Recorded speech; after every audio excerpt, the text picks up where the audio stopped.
सबसे पहले आप लोग ये वीडियो देखिए।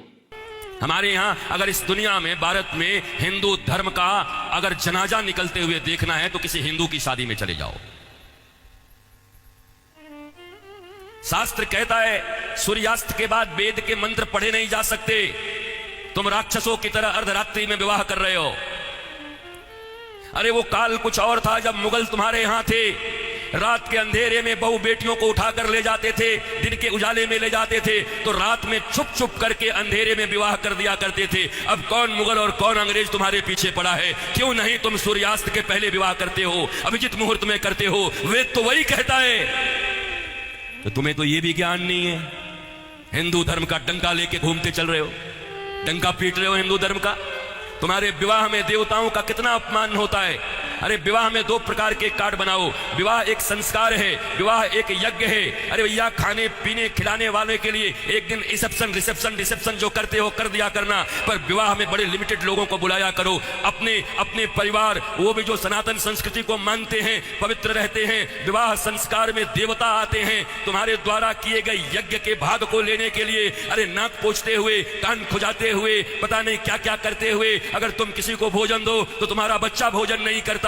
ऐसे ऐसे आंख करके बच्चे को दो, छी मम्मी कितनी गंदी हो तुम। और देवता आते हैं तुम्हारे बेटे और बेटियों के विवाह में। वो एक यज्ञ होता है। कोई शराब पी के खड़ा होता है, कोई गांजा पी के खड़ा होता है, कोई गुटके खाए रहता है, चमड़े के बेल्ट पहने रहते हैं, जूते पहने रहते हैं। 3 घंटे तक दूल्हा उपवास नहीं रह सकता। कोई फूफा बन के पेप्सी ढकेल देता है, कोई जीजा बन के कोक ढकेल देता है। अरे आज 3 घंटे जो अपने सिया को, अपनी जानकी को पाने के लिए उपवास तक नहीं कर सकता, वो क्या पालेगा अपनी पत्नी को, धर्म पत्नी को? ये कोई विवाह है? ये कोई सनातन संस्कृति है? और इसी को तुम विवाह कहते हो। विवाह यज्ञ है, यज्ञ है। इसलिए हमारे यहां तलाक और डिवोर्स का कोई सिस्टम नहीं है। उनके यहां विवाह एक एग्रीमेंट है, आज हुआ है कल तोड़ देंगे। पर सनातन संस्कृति धर्म पत्नी और पति स्वामी, इस प्रकार की एक संरचना है। विष्णु और लक्ष्मी बताया जाता उनको। तुम कौन से विवाह कर रहे हो? अंग्रेजों के पिट्ठुओं, अंग्रेजों के गुलाम बड़े बन गए हो। भारत के पैसे खा करके उन पैसों से भारत को यह दिखा रहे हो अंग्रेजों और पाश्चात्य संस्कृति की तरह विवाह करके साधारण भारतीयों के मन में लोभ उत्पन्न कर रहे हो। और ये समाज के अग्रणी लोग बने हुए हैं, ये समाज के श्रेष्ठ लोग बने हुए हैं, ये समाज को दिशा दिखा रहे हैं, ये समाज को भोंडा प्रदर्शन कर रहे हैं, अपने धन का लोगों को दिखा रहे हैं। एक गरीब बेचारा विवाह करने में भी लज्जा करता है, इतना आडंबर बना दिया।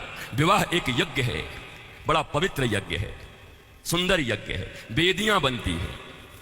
हमारे यहां दूल्हे दुल्हन, उनके वस्त्र कैसे होते थे देखो। आज के 50 साल पहले ही देखो ना, 50 साल पहले के फिल्म देख लो बॉलीवुड में, तो समझ जाओगे कैसे वस्त्र पहन करके विवाह करता हमारे यहां पर। क्योंकि बॉलीवुड भी या सिनेमा भी समाज का दर्पण होता है। और अब बदले हुए बॉलीवुड को देख लो कि अब कैसे विवाह करते हो।